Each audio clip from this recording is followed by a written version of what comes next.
अब इस प्रकार परम प्रभु परमेश्वर को तत्व से जानने का तथा सर्वत्र देखने का फल बतलाते हैं। सपर्यगा शुक्रम का यमाव्रणामस्नावीरम शुद्धम पाप विद्धम कबीर मनीषी परिभू स्वयंभू यथा तथ्यतोर्थन यद्धाश्चाश्वतिभ्यः समाभ्यः। इसकी व्याख्या इस प्रकार है।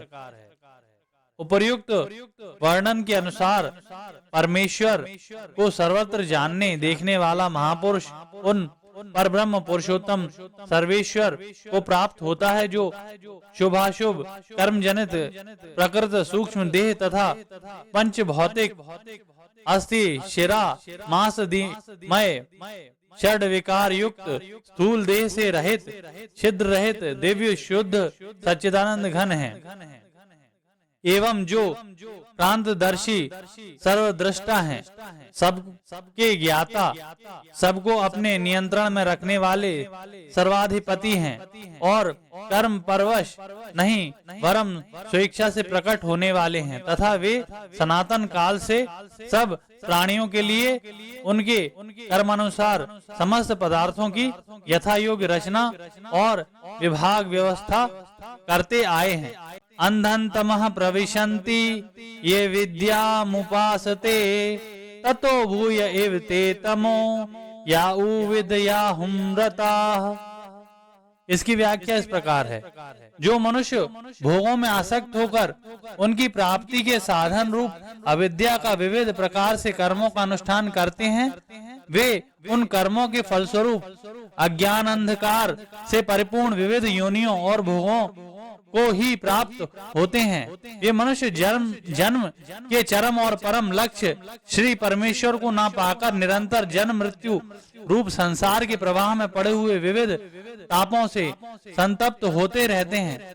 दूसरे जो मनुष्य ना तो अंतःकरण की शुद्धि के लिए कर्तापन के अभिमान से रहित कर्मों का अनुष्ठान करते हैं और ना विवेक वैराग्य आदि ज्ञान के प्राथमिक साधनों का ही सेवन करते हैं, परंतु केवल शास्त्रों को पढ़ सुनकर अपने में विद्या का ज्ञान का मिथ्या आरोप करके ज्ञानाभिमानी बन बैठते हैं। ऐसे मिथ्या ज्ञानी मनुष्य अपने को ज्ञानी मानकर अपने लिए कोई भी कर्तव्य नहीं है इस प्रकार कहते हुए कर्तव्य कर्मों का त्याग कर देते हैं और इंद्रियों के वश में होकर शास्त्र विधि से विपरीत मनमाना आचरण करने लगते हैं। इससे वे लोग सकाम भाव से कर्म करने वाले विषयासक्त मनुष्यों की अपेक्षा भी अधिकतर अंधकार को, नीच योनियों को और घोर नरकों को प्राप्त होते हैं। शास्त्र के यथार्थ तात्पर्य को समझकर ज्ञान और कर्म का अनुष्ठान करने से जो सर्वोत्तम परिणाम होता है उसका संकेत से वर्णन करते हैं। अन्य देवाहुर्विद्यया अन्यदाहुर्विद्यया इति शुश्रुम धीराणाम ये नस्तद्विच चक्षिरे। इसकी व्याख्या इस प्रकार है।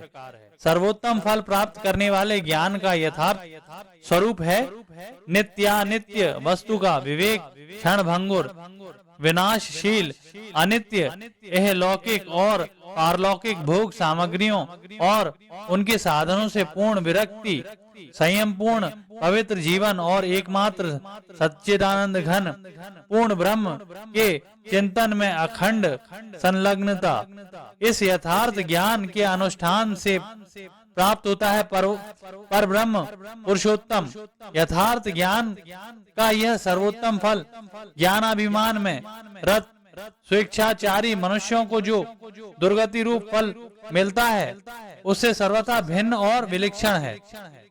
इस प्रकार सर्वोत्तम फल प्राप्त करने वाले कर्म का स्वरूप है कर्मों में कर्तापन के अभिमान का भाव, राग द्वेष का फल कामना का भाव एवं अपने वर्णाश्रम तथा परिस्थिति के अनुरूप केवल भगवत सेवा के भाव से श्रद्धा पूर्वक शास्त्र विहित कर्मों का यथा योग्य सेवन। इसके अनुष्ठान से समस्त दुर्गुण और दुराचारों का आशेष रूप से नाश हो जाता है और हर्ष शोक आदि समस्त विकारों से रहित होकर साधक मृत्यु में संसार सागर से तर जाता है। सकाम भाव से किए जाने वाले कर्मों का जो पुनर्जन्म रूप फल उस कर्ताओं को मिलता है, उससे इस यथार्थ कर्म से सेवन का यह फल सर्वथा भिन्न और विलक्षण है।